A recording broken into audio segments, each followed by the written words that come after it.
Halo teman-teman, kali ini kita akan bahas tentang 3 istilah yang sering banget dipakai dalam dunia pendidikan, yaitu pengukuran, asesmen, dan evaluasi. 3 istilah ini sering dianggap sama, padahal sebenarnya punya makna dan fungsi yang berbeda. Yuk kita kupas satu persatu. Pertama yaitu pengukuran. Pengukuran adalah proses paling dasar. Sederhananya, pengukuran itu kegiatan mengubah sesuatu menjadi angka. Contohnya, kalau kita mengukur panjang pensil dengan penggaris, hasilnya bisa menjadi 12 cm, 10 cm, dan sebagainya.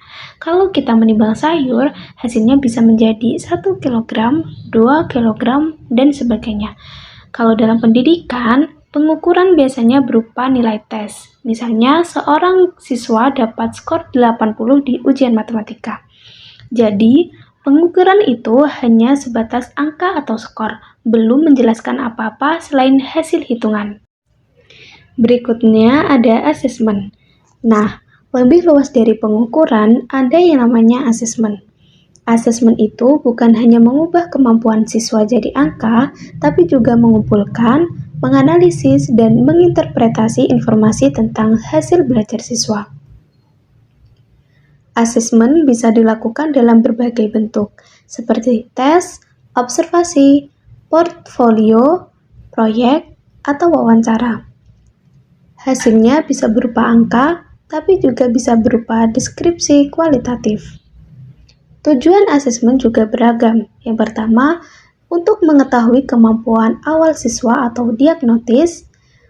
Yang kedua, ada untuk memberi umpan balik selama proses belajar atau formatif. Dan yang ketiga, untuk menilai capaian akhir atau sumatif. Contoh nyata, saat siswa membuat laporan praktikum, guru tidak hanya melihat jawaban benar atau salah, tapi juga menilai kreativitas, kerapian, dan cara menganalisis data. Jadi, kalau pengukuran hanya angka, asesmen memberikan gambaran menyeluruh tentang perkembangan siswa. Berikutnya ada evaluasi. Evaluasi adalah langkah paling luas. Evaluasi menggunakan hasil pengukuran dan asesmen untuk membuat keputusan atau kebijakan. Misalnya, setelah guru mencoba metode pembelajaran baru, hasil asesmen menunjukkan siswa lebih aktif, nilai meningkat, dan keterampilan berpikir kritis mereka berkembang. Dari situ, guru mengevaluasi bahwa metode ini efektif dan sebaiknya diteruskan. Sebaliknya, kalau hasil tidak sesuai harapan, evaluasi bisa membuat guru mengganti metode belajar dengan yang lebih cocok. Jadi, evaluasi itu intinya menentukan apakah proses belajar sudah berhasil atau perlu diperbaiki. Hubungan dari ketiganya itu urutannya begini. Pengukuran menghasilkan angka, asesmen menafsirkan angka plus informasi lain untuk melihat perkembangan siswa, dan evaluasi menggunakan hasil asesmen untuk mengambil keputusan. Kesimpulannya, pengukuran itu paling sempit, asesmen lebih luas, dan evaluasi yang paling luas. 3 hal ini saling berhubungan, dan semuanya penting dalam dunia pendidikan supaya kita tahu bukan hanya nilai siswa, tapi juga proses belajarnya dan bagaimana cara memperbaikinya di masa depan.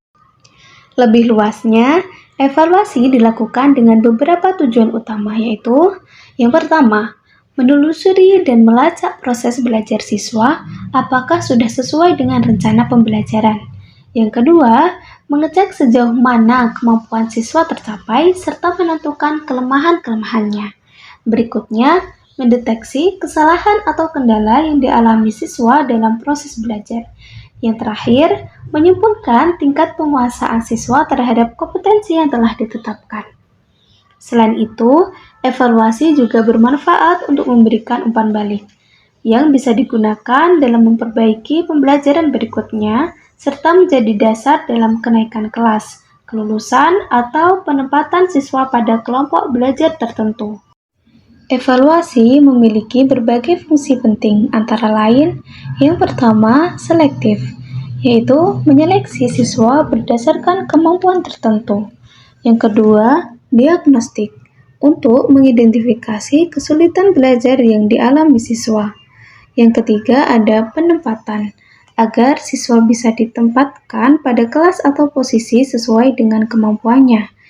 Berikutnya ada pengukuran keberhasilan atau sumatif untuk menilai capaian akhir pembelajaran. Yang kelima ada formatif, yaitu memperbaiki proses pembelajaran saat masih berlangsung.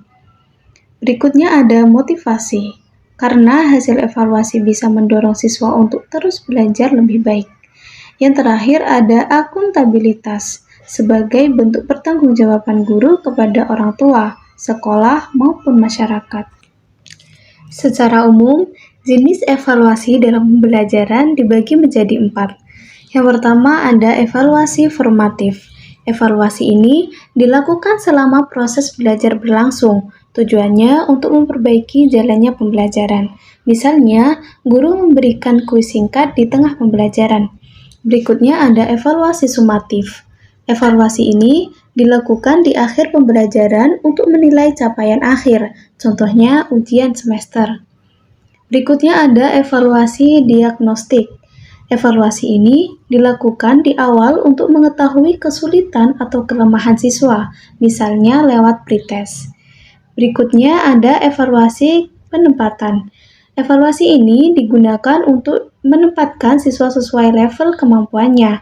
Contohnya, tes bahasa Inggris untuk menentukan kelas pemula, menengah, atau mahir. Selain evaluasi, ada juga 3 jenis konsep asesmen yang sering digunakan, yaitu yang pertama ada asesmen as learning atau asesmen sebagai pembelajaran. Di sini, asesmen dianggap bagian dari proses belajar itu sendiri. Fokusnya adalah pada refleksi diri dan metakognisi, yaitu kemampuan siswa untuk menyadari proses berpikirnya. Contohnya, siswa menulis jurnal refleksi setelah praktikum, lalu mendiskusikannya dengan teman. Yang kedua ada assessment for learning atau asesmen untuk pembelajaran. Asesmen ini digunakan untuk membantu memperbaiki proses belajar. Fokusnya ada pada umpan balik atau feedback dari guru agar siswa bisa belajar lebih baik. Misalnya, guru memberikan kuis singkat di tengah pelajaran, lalu membahas jawabannya bersama siswa. Yang ketiga ada assessment of learning atau asesmen tentang hasil belajar. Jenis asesmen ini lebih menekankan pada penilaian hasil belajar setelah suatu periode selesai. Fokusnya adalah capaian akhir, biasanya berupa nilai atau sertifikat. Contohnya, ujian akhir semester atau laporan praktikum yang dinilai menggunakan rubrik. Jadi, dari keseluruhan materi yang sudah kita bahas, kita bisa simpulkan bahwa pengukuran, asesmen, dan evaluasi adalah satu rangkaian yang saling melengkapi. Pengukuran memberi data, asesmen menafsirkan capaian belajar, dan evaluasi mengambil keputusan untuk perbaikan maupun penentuan hasil belajar. Evaluasi juga punya tujuan, fungsi, dan jenis yang beragam. Sementara asesmen bisa dilakukan sebagai pembelajaran untuk pembelajaran maupun tentang hasil pembelajaran. Semua ini menunjukkan bahwa evaluasi bukan sekedar memberi nilai, tapi juga untuk meningkatkan kualitas proses belajar mengajar. Semoga materi ini bermanfaat dan bisa membantu kita lebih memahami peran penting evaluasi dalam pendidikan. Sampai jumpa di pembahasan berikutnya.